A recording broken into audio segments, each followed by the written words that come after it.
Fostul atelier de reparat vagoane pe cartament îngust pentru prima cale ferată minieră din Ardeal sau calea ferată de interes local Hunedoara Ghelari.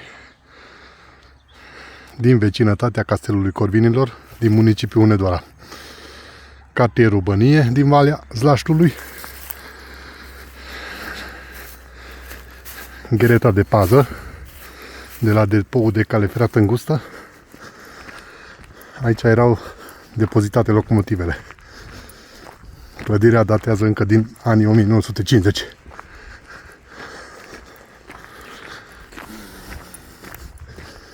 Ulterior au fost păstrate aici 5 locomotive diesel L45H de la FAUR sau uzinele 23 august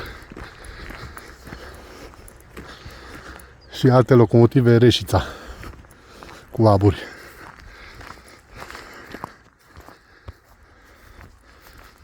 Aici a fost rezervoarele pentru carburanți.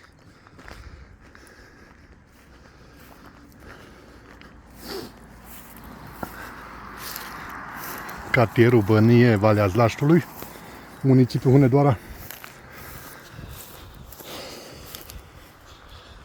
Frumoase peisaje de-a lungul terasamentului primei căi ferate miniere din Ardeal.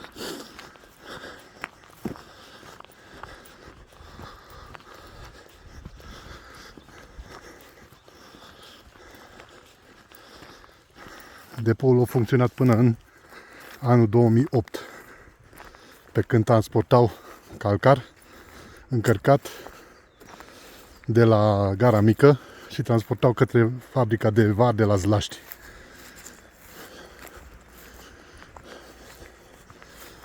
Câteva traverse tot au rămas pe aici.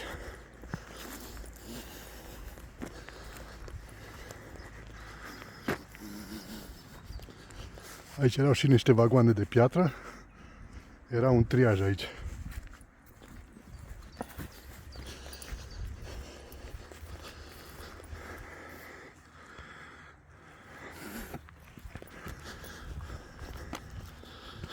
Și linia urca pe lângă depou.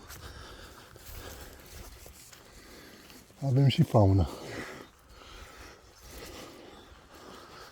Multe deșeuri, tipic.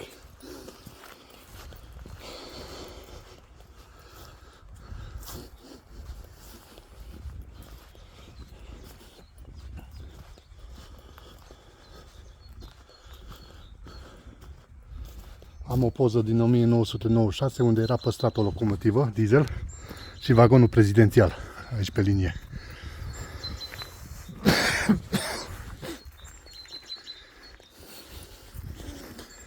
Continuăm pe terasamentul primei căi ferate miniere din Ardeal către Halta District kilometru 1. Acum suntem în Valea Zlaștului.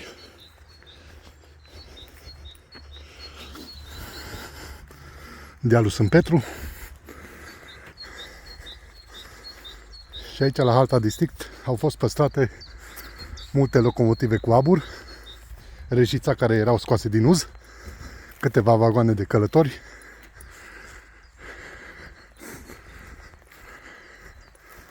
și alte vagoane de minereu și de piatră care nu se mai foloseau.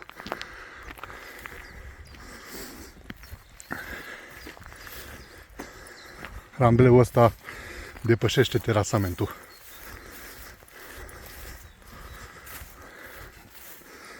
Dar de fapt asta aici sunt. Mai bine continuăm pe terasament. Ca să fie treaba. Așa. Continuăm pe terasament. Aici a fost o linie moartă pentru materialul rulant și locomotive scoase din uz.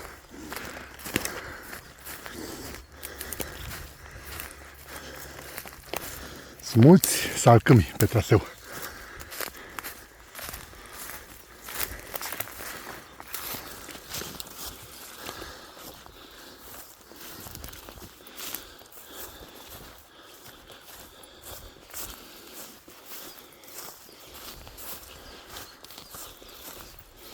Cum am zis, Și pe aici a fost linie până în vara lui 2009.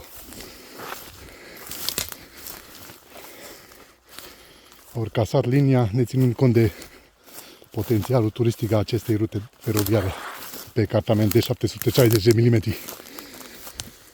mm.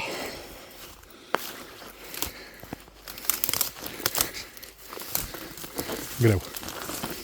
Greu, înaintăm în bălărie.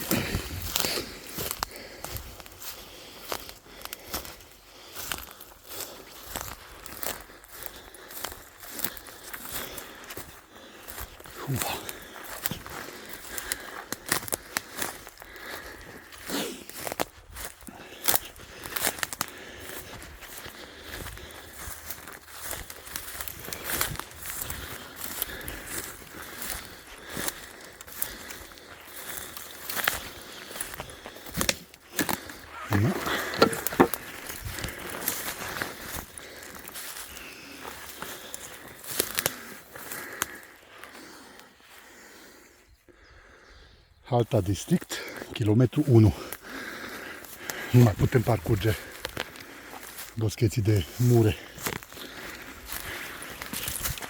Ocolim zona.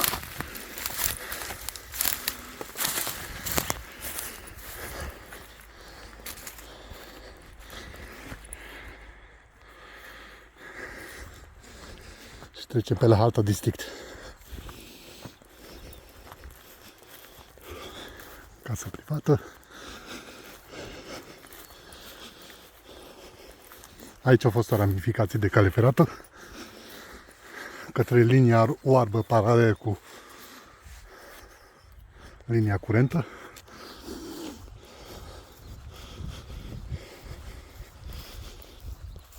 Și aici au fost vestiarele pentru personalul de întreținere liniei și depozitul de scule. Halta District, kilometru 1.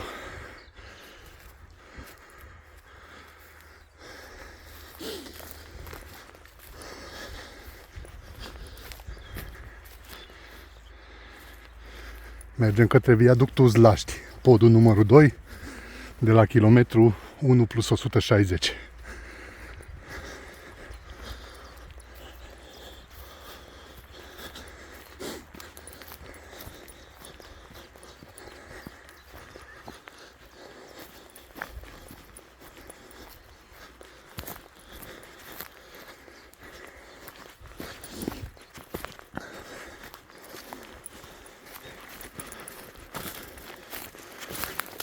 Multe bălării, multe crengi. Și ce înțeapă.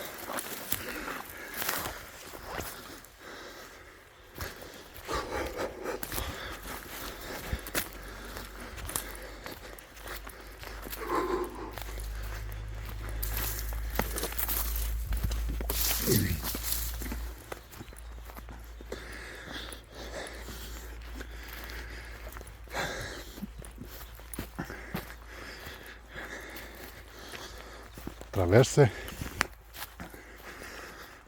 Aici avea și o pompă de ungere a flanșei de la roată, unde aplica vazelină pe interiorul flanșei să nu uzeze linia prea mult.